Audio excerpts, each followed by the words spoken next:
Damos la bienvenida a David Pingón, de Teatro Sin Papeles. Muy buenas, David. Buenas, Eugenio. Hemos tenido el gusto de ver incluso en YouTube, los que no han podido verlo presencialmente, una obra de teatro muy interesante. Que ¿tú cómo la resumirías? Boussard, ¿cómo resumirías esa obra?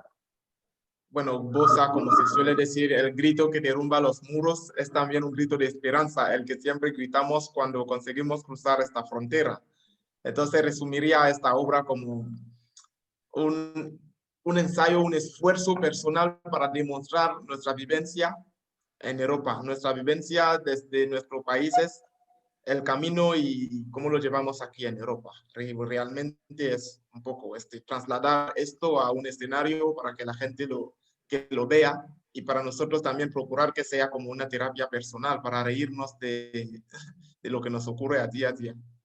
Esto me interesa mucho porque yo solo lo conocía a través de Moisés, con quien tengo una bastante relación, y yo algunos días que había estado con él, quizá, por ejemplo, en un curso el domingo por la mañana, veía que se iba muy contento a una actividad el domingo por la tarde, en la que tenía incluso inmigrantes ilegales, ¿no? Entonces yo solo tenía este trato, solo sabía esto de que había un grupo de personas con dificultades incluso para poder reunirse y se reunían el domingo por la tarde. ¿Cómo fue esta experiencia de el poquito tiempo libre y arriesgando pues que te parara la policía en la puerta de la sala metáfora?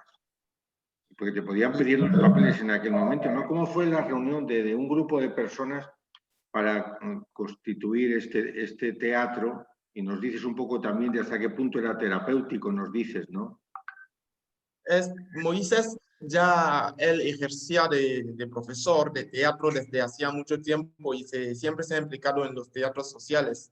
Para decirlo claramente, yo no fui al principio uno de los que empezaron la obra Bosa, el teatro sin papeles, sino que fue un grupo de 3 personas, una española y 2 africanos al principio, Simaca, Arona y Raquel, que empezaron con este proyecto y luego fueron reuniendo a gente poco a poco, que no fue fácil. Yo conociendo nuestra situación, la inestabilidad que supone estar en un país nuevo, sin papeles y tampoco manejar bien el idioma, que todas estas complicaciones, no tienes ni el medio de transporte, el abono transporte no lo tienes porque no tienes ni el pasaporte para hacerte un abono transporte, desplazarse ya era muy difícil, ya no voy a hablar de los problemas con la policía, y entonces esto sí que genera una cierta, como digo, una dificultad para poder reunirnos. Y luego, la gente en nuestra situación no, no se entusiasma tanto por lo social simplemente para ir a hacer una obra de teatro. Le gustaría hacer algo que le hiciera ganar dinero o que le llevara a tener papeles o algo más concreto, ¿no? Pero si es algo así de ocio, no hay mucho tiempo, mucho espacio para el ocio para nosotros cuando estamos en esta situación. Así que realmente fue difícil motivar a la gente para que se uniera al proyecto, pero duró los 6, 8 meses que dura una obra a conseguirse, a escribirla, a empezarla, a rodarla poco a poco. Cuando llegó a los escenarios, generó un entusiasmo para mucha gente, el que estaba en el público, y para nosotros que yo por primera vez estuve sentado como público viendo la obra y luego directamente decidí unirme al grupo para seguir actuando con ellos. Así que al principio fue difícil y luego cuando nos unimos al grupo fue como un poco más llevadera porque la obra ya estaba escrita y íbamos haciendo varias representaciones y poco a poco, como te he dicho al principio, va bajando. La gente que antes no tenían papeles, luego consiguen papeles, luego consiguen trabajo y se alejan otra vez de la obra. Para resumirlo, no fue fácil, pero fue posible y nos ha aportado muchas cosas muy buenas.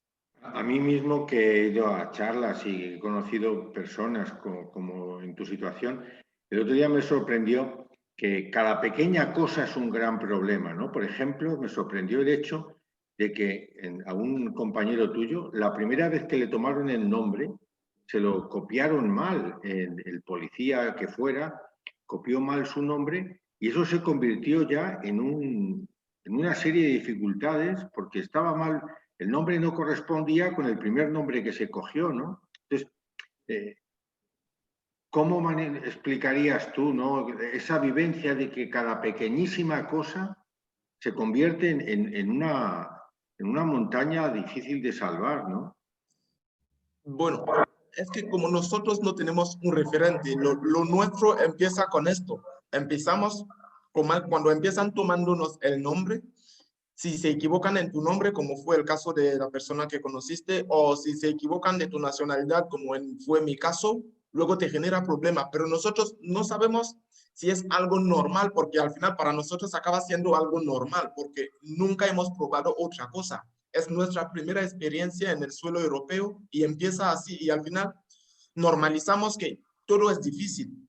Normalizamos que todo es difícil, no sabemos realmente que las cosas se pueden hacer mejor o fácil, siempre ya tenemos asumido que va a ser difícil, vas a pasar 4 años sin tener papeles y siempre te van a molestar por una cosa u otra. Yo muchas veces cuando digo me llamo David, la gente lo entiende de otra forma, porque primero no piensan que yo viniendo de África me puedo llamar David, es decir, debo llamarme de una forma rara que no sea un David español, porque ¿cómo yo voy a venir de África teniendo el nombre David? Y a partir de ahí, la persona que escribe tu nombre puede escribir cualquier cosa y piensa que cuando cruzas la frontera tú no sabes hablar español. Y aunque sea deletrear tu nombre, lo vas a deletrear con el idioma que tú manejas mejor. Y incluso hay gente que no tienen la capacidad ni siquiera de escribir su nombre, hay que decir la verdad. Así que todas estas cosas se unen y al final para nosotros es difícil, pero acaba siendo normal, para serte sincero. Es muy difícil para un español que lo ve desde la distancia de decir, pero ¿cómo tratan a estas personas? ¿Cómo estas cosas que son pequeñas acaban siendo tan graves? Pero para nosotros es, bueno, es el tratamiento que recibimos todos los días, acaba siendo normal. Es difícil, pero no tenemos elección, no hay otra Es cosa. lo habitual. Tú llegaste desde Camerún. ¿Cómo llegaste tú? Yo me fui de Camerún el 11 de septiembre de 2013. Fíjate, el 11 de septiembre ya es una fecha que dice mucho. Y fui, como lo suelo repetir, me fui de mi país como andando, porque es el único medio que me quedaba, cogiendo un coche de vez en cuando, pero era andando, porque era ir por el camino, a veces cruzaba una frontera caminando, a otras fronteras escondiéndome. Cuando había posibilidad de coger un autobús o de coger una motocicleta, yo escogía lo que era, lo que fuera. Tardé 2 años, 2 años y 2 meses, y un mes creo, sí, porque eran 25 meses para llegar a Europa. Pasé por Nigeria, Níger, crucé el desierto de Sahara, llegué a Argelia, entré en Marruecos y luché durante 22 meses en Marruecos, cruzando la frontera de Melilla y de Ceuta. Conseguí cruzar la frontera 4 veces, 3 veces me devolvieron y a la cuarta vez sí que me aceptaron en Ceuta, que fue el 3 de octubre de 2015 a las 4 de la mañana. Pero mientras mi estancia ahí en Marruecos, sí que hice muchos, más de 40 intentos en la bahía y más de 15 intentos en patera en el mar. No tuve éxito hasta este 3 de octubre. Mientras tanto, tendrías que buscarte trabajos para sobrevivir. No, básicamente, el trabajo que tenemos en Marruecos es la mendicidad, es mendigar, para serte sincero, porque no hay trabajo. Es un país como muchos de los países del mundo donde hay el nivel de paro está muy elevado. Si los propios marroquíes que hablan árabe, que se entienden entre ellos, no tienen trabajo, es difícil pensar que un inmigrante que viene, que no sabe nada de árabe, que no está integrado en la cultura, pueda conseguir trabajo. Nos queda una única cosa que es mendigar, que no es fácil. No es que hayamos empezado a mendigar en nuestros países, todo lo contrario. Yo nunca había mendigado, ni siquiera había pensado que me iba a someter a este tipo de cosas. Pero en Marruecos sí que la realidad me obligó a hacerlo durante los 22 meses. Antes de conocer a Moisés, tú ya tenías, diríamos, hasta una pequeña obra de teatro que realizabas y que te gustaba ir a dar, diríamos, a hablar a los institutos y todo eso, ¿no? A explicar tu experiencia. tienes como una vocación teatral o algo así, o cómo lo llamarías? Vale, yo creo que mejor que me califiquen otras personas así me viene muy bien, pero lo que yo puedo reconocer es que tengo una ganas siempre de cantar y de contar. Para mí, estas dos cosas son mis pasiones, cantar y contar. Y he ido ejerciéndolo desde pequeño, desde mi país, desde mi tierra, desde mi pueblo, con mi gente, con mis amigos, con mi familia. Yo siempre he hecho eso. En el momento de la cena, cuando ya se había comido, yo tenía que hacer reír un poco a la gente, comentarles algunas cosas o hacer alguna interpretación rara o alguna imitación que devolviera un poco la ilusión, la energía, quiero decir, la alegría. Y lo hice en mi país y lo hice a lo largo de mi viaje con todos los compañeros de viaje que había encontrado. El grupo era cada vez creciendo, iba creciendo cada vez. Mucha gente en el viaje, que somos miles y miles de gente. He tenido esta vocación, como digo, de contar y de cantar. Y cuando yo llegué aquí a España, lo primero que me surgió era seguir escribiendo textos, como he hecho toda la vida. De todo lo que me surgía, yo apunto, hago algunos textos y luego pongo un poco de melodía y voy cantando. Y cuando se ofreció la oportunidad de ir a contar, a dar mi testimonio a algunos colegios, empecé así sin saber mucho que decir, porque la vida de una persona es tan larga, como desde la infancia hasta el momento que toma la decisión de viajar y lo que pasó durante el viaje y también la parte que lo que está pasando en España. Y yo no sabía concretamente cuál era la parte que iba a interesar a la gente, a los alumnos.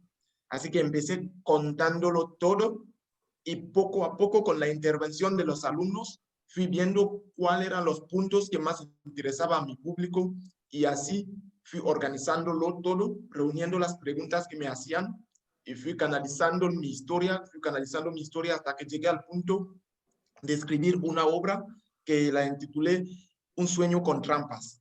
Entonces, este sueño con trampas era mi sueño, lo de irme de mi país y venir a vivir en una tierra de libertad y oportunidades y todo lo que pasó ahí. Por la otra parte, como tengo un grupo de música africana, mi pasión por la música me llevó a montar un grupo de música africana. Tengo un grupo de 12, 14 personas donde tocamos con djembe materiales de música africana y también recibíamos invitaciones. Nos invitaban a hacer alguna animación, también en colegio, en parroquias, en todos los lugares. Y yo, como me ofrecía a dar mi testimonio, a veces llevaba a mi grupo y luego cuando escribí esta obra, decidí interpretarla con los miembros de mi grupo y lo conseguimos. El 22 de junio de 2018 sí que estrenamos la obra Un sueño con trampa aquí en Madrid y fue un éxito porque vino 200 personas y fue muy bien. El único problema es que fuimos casi 23 actores y fue muy difícil llevarla, reproducirla otra vez, o al menos reproducirla como la había estrenado. Ahora me tocaba como reducir el grupo, hacerlo más pequeño para poder llevarlo porque éramos la mayoría inmigrantes y con la inestabilidad que he mencionado al principio, no es fácil llevar este tipo de grupo. Pero sí tenía mi obra de teatro y a partir de ahí, cuando conocí a Moisés, me puse a formarme como para ser más profesional y hacer nuevas cosas. Claro. Tengo el dossier aquí de que has hecho con Moisés, Bajo el mismo sol. Es una obra de teatro, Teatro del Abrazo, Teatro sin Papeles, Moisés y tú. ¿Y aquí qué pretenden ustedes transmitir en Bajo el mismo sol? En Bajo el mismo sol lo que pretendemos es tratar el tema realmente del encuentro. Es cierto que ahí se va a hablar de la inmigración y todo esto, pero es un encuentro entre dos personas, porque cuando nos conocimos, Moisés y yo, primero pensamos en una colaboración entre Teatro de Abrazo y Teatro sin Papeles y buscamos a los actores disponibles. Yo tuve la suerte o la buena oportunidad de que en este momento estudiaba por la tarde, entonces tenía mis mañanas libres. Entonces yo me ofrecí a madurar la idea de hacer esta colaboración. Empecé a quedar con Moisés, pero no teníamos previsto nada, no sabíamos qué íbamos a hacer, pero simplemente nos encontramos los dos con la misma pasión y a ver qué iba a surgir. Y realmente nos dimos cuenta de lo que era Al principio era el optimismo de un africano que va de su país, que viene a Europa contento, pensando encontrar el mejor y todo esto, y también el pesimismo o el realismo de un europeo que ya estaba aquí, que ya ha vivido toda su vida aquí, que sabe que no es tan fácil realizar las cosas como yo vengo pensando que voy a ser millonario o que voy a cambiar mi vida de un día a otro. El que ha vivido toda su vida aquí sabía que no era así. Y entonces empecemos a manejar este tema del encuentro, de en qué punto nos encontramos. Dos personas, dos mundos, dos continentes, dos culturas que se encuentran, que aunque sean tan diferentes, había siempre punto de similitudes donde estábamos muy parecidos, donde al final acabamos encontrándonos en algunas cosas. Y realmente lo que pretendemos bajo el mismo sol es tratar el tema del encuentro entre dos países, entre dos mundos, en dos continentes realmente. Y también intentar normalizar esto de la inmigración, porque a partir de ahí entendemos nosotros que un español, aunque esté en su propio país, acaba siendo un inmigrante como Moisés, que también se va de Galicia y que vive en Madrid ahora, o que ha vivido en Cataluña, o que al final hay cosas muy parecidas entre nosotros, y que si nos acercamos, que nos abrimos realmente, podemos encontrarnos, pero encontrarnos en el sentido pleno de la cosa de decir, mira, aquí soy yo, aquí estás tú y vamos un poco juntos. Intentamos que la inmigración deje de ser parecer a los ojos de otras personas como un peligro o un riesgo grande de que la gente van a invadir a otras personas. Sin embargo, entender que hay una oportunidad dentro, bajo esta diversidad, podemos construir algo porque no somos realmente tan diferentes. ¿Cómo ves tú el tema desde un punto de vista más global? La inmigración no como el hecho, diríamos, individual de una persona que se mueve, sino como un acontecimiento universal, un acontecimiento que mi visión del tema es que después de intentar, lo primero que es un trato digno a cada persona, ¿no?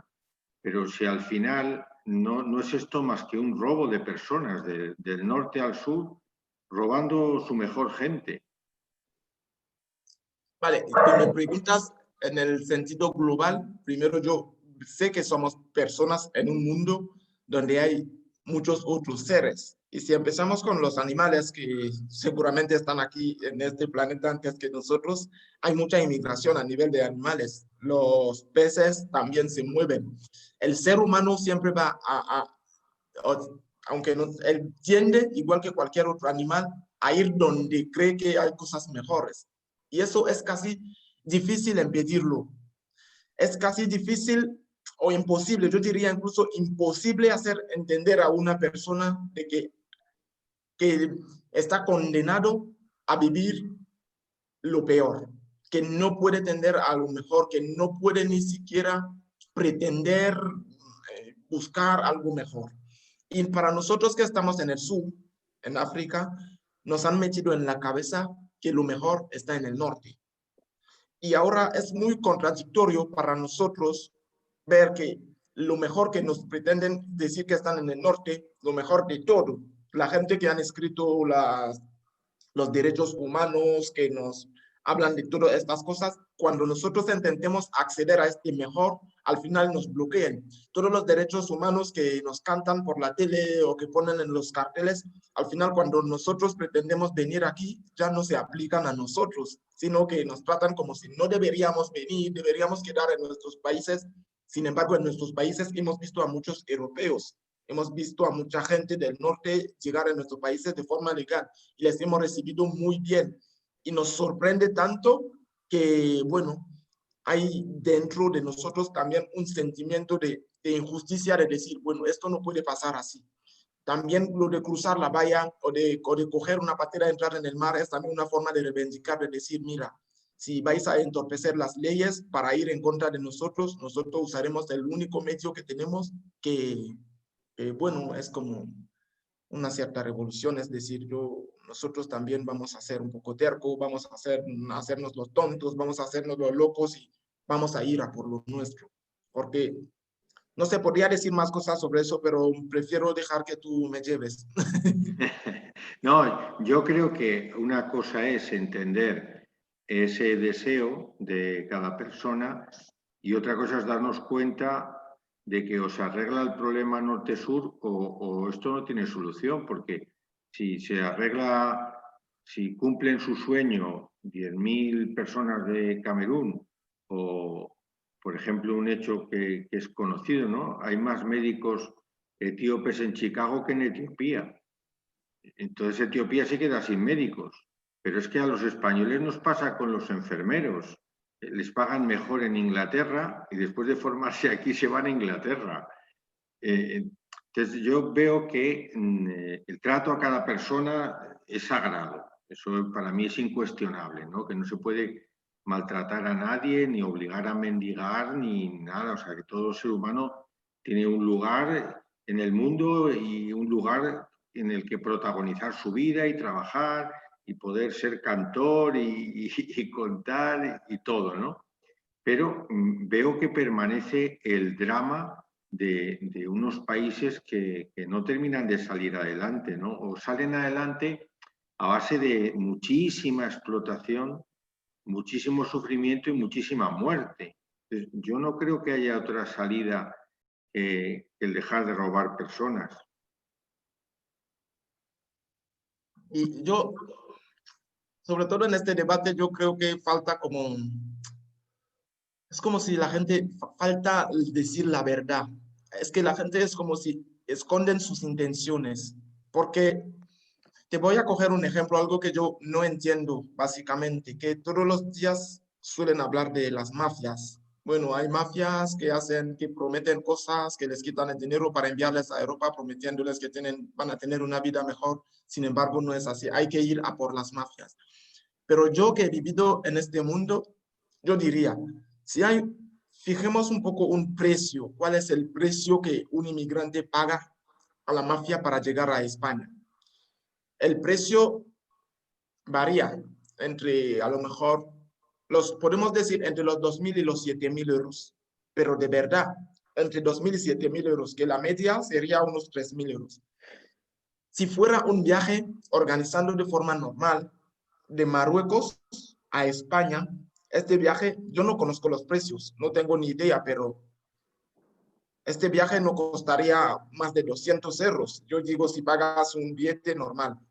Entonces, si fuera organizando de forma legal, esas personas que somos nosotros llegaríamos a Europa de forma legal, de forma registrada, con nuestros papeles, sabiendo de dónde venimos, quiénes somos, pero llegaríamos con más dinero. De los 3.000 o de los 2.000, si gastas 200, te quedan con 1.800. Puedes alquilar una casa, puedes hacer tu vida sin necesidad de que alguien te explote. Y luego cuando caduque tus 2 o tus 3 meses que ya habrás obtenido de un visado, tienes la posibilidad de volver a tu país. Yo llevo 7 años, casi voy a llevar 8 años sin ver a mi familia. Y no es porque yo no he querido ir a mi país, es porque estoy en la imposibilidad de moverme por tema de papeles y todo eso. Y luego, cuando tú llegas aquí y que te hacen entender que eres un inmigrante irregular, eres como vulnerable, porque tú vas a trabajar en el negro, a trabajar cualquier trabajo, vas a dormir donde quieras, vas a ir a vivir en ONGs, cuando tu vida no era eso. Cuando te fuiste de tu país, no pensaste convertirte en un nuevo niño, sino que pensaste llevar adelante tu vida, o al menos satisfacer tu curiosidad de saber lo que hay en Europa. O si vienes a estudiar, estudiar y luego volver a tu país. Y no nos lo permiten. Quieren romper este sueño una vez entrar de esta forma para entrar a Europa de forma ilegal, para ser aún más vulnerable. Así nos pueden utilizar, así nos pueden hacer lo que quieran, porque si quisieran arreglarlo, yo creo que lo arreglarían. Permitirían a la gente de venir de forma legal y así nosotros volveríamos de forma legal también a nuestro país. Claro, Yo pero confío, yo confío en una justicia muchísimo más grande, que es que el mundo acaba regulándose a sí mismo. Los que viajan de esta forma hoy, mañana volverán a su país de forma legal y ayudarán a su país. Es lo que toca. De momento, aunque la gente intente tratarnos como sea, nos obligan a mentir o nos obligan a firmar algunos papeles que no quisiéramos, acabaremos volviendo y ayudando a nuestro país. O estando aquí igual, ayudaremos y apoyaremos a nuestras familias. Yo creo que se va a resolver de una forma o de otra, pero no, hay primero que reconocer la injusticia y que hay gente que de forma consciente apoyan este método porque les beneficia.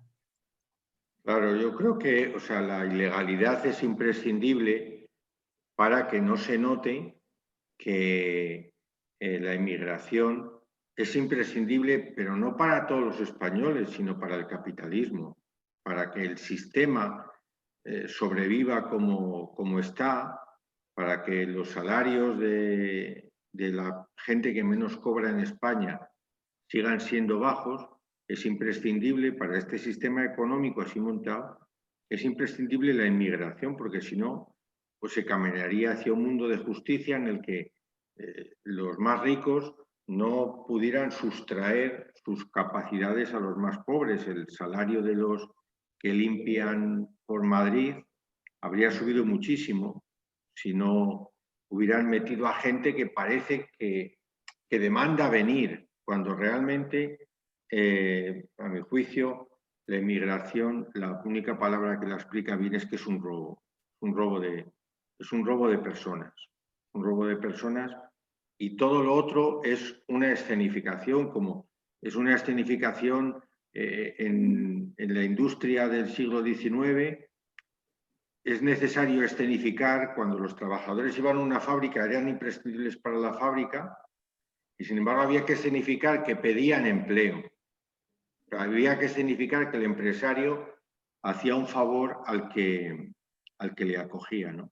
¿Qué piensan hacer ustedes con Bajo el mismo sol? ¿Ya están moviéndolo por diferentes lugares? Bueno, nos hubiera gustado. Esta obra se iba a estrenar en marzo y el 14 de marzo, y si recuerda esta fecha, es la fecha donde entró en vigor el confinamiento en España. Así que coincidió justo con el principio del confinamiento y tuvimos que retrasarlo hasta el 11 de septiembre para poder estrenarla.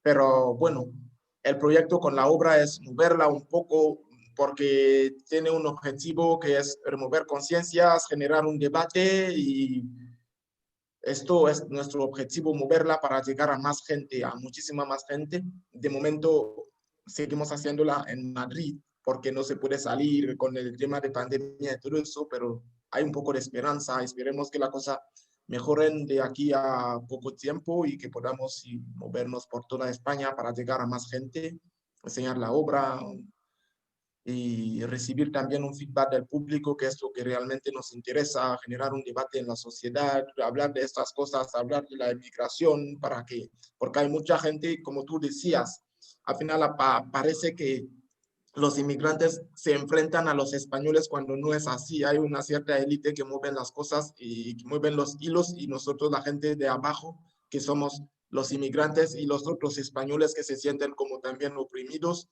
parece que nos tenemos un enfrentamiento cuando realmente no es así. Hay cosas, somos muy similares en muchos temas, en muchas cosas, y la intención no es enfrentarnos, todo lo contrario, que lo que queremos es convivir bien, pero porque entendemos que cada uno tiene su lugar en el mundo, cada uno tiene su postura, su posición, aunque seamos, es decir, 47 millones que hay en España, España puede acoger 50 millones más y no pasaría nada, y nadie quitaría nada a nadie. Sin embargo, crearíamos cosas más, y es posible si quitan este velo de decir uno es negro o uno es blanco o uno es inmigrante ilegal, otro es legal, y si nos quitan todo esto y que nos permitan convivir juntos, creo que podemos aprovechar esta diversidad para crear más riqueza, y es lo que intentamos transmitir a través de esta obra. ¿Cómo podemos prepararnos para ver la obra? ¿Qué sugieres que hagamos los que queremos ir a ver la obra previamente? ¿Qué conviene que hagamos? ¿Cuál puede ser la gimnasia que hagamos antes de ir a ver la obra? Bueno, no, la gimnasia no, realmente no hay muchísima gimnasia, simplemente venir abierto a recibir algo, es decir, para que entre algo hay que vaciar. Y cuando el gesto, el de vaciarse para ir a ver una obra, es decir, entrar sin pensar en nada, sin ningún prejuicio, sentarse y ver dos actores en una escena, en un escenario, y luego lo que sale, cada uno lo interprete a su manera. Lo importante en nuestra obra suele ser, como digo, el debate, las preguntas que se pueden generar. el debate que tenemos con nuestro público cuando se termine la obra. En muchas cosas ahora están como nos lo han quitado, porque además una cosa que han añadido es la máscara. Y tú cuando eres actor y en tu público la gente está sentada con máscara, te quita la mitad de feedback que tú recibes en la mirada de tu público. Solo tienen que jugar con los ojos que no te transmite todo. Nos gusta ver la cara de nuestro público. Y luego cuando se termine la representación, este momento de preguntas y respuestas, nos estamos echando de menos muchísimo porque no hay muchísimo tiempo después de actuar. La gente tiene que liberar la sala y hacerse en pequeños grupos para poder charlar, pero esperamos recuperar la normalidad tan pronto como sea posible. Evidente. A mí también me pasa eso que dices tú de la máscara. Muy bien, nos alegra contar con tu experiencia, David, y iremos a ver la obra y haremos lo posible porque la vean otros también y que vayamos vaciados. Es importante eso de vaciar Vaciado, para poder muy verla. importante ir vaciado y para poder recibir, porque estamos todos llenos y cuando estamos llenos no entra nada. Si una persona se vacía antes de entrar en la sala, seguramente que sale lleno. Un fuerte abrazo. Muchísimas gracias, Eugenio.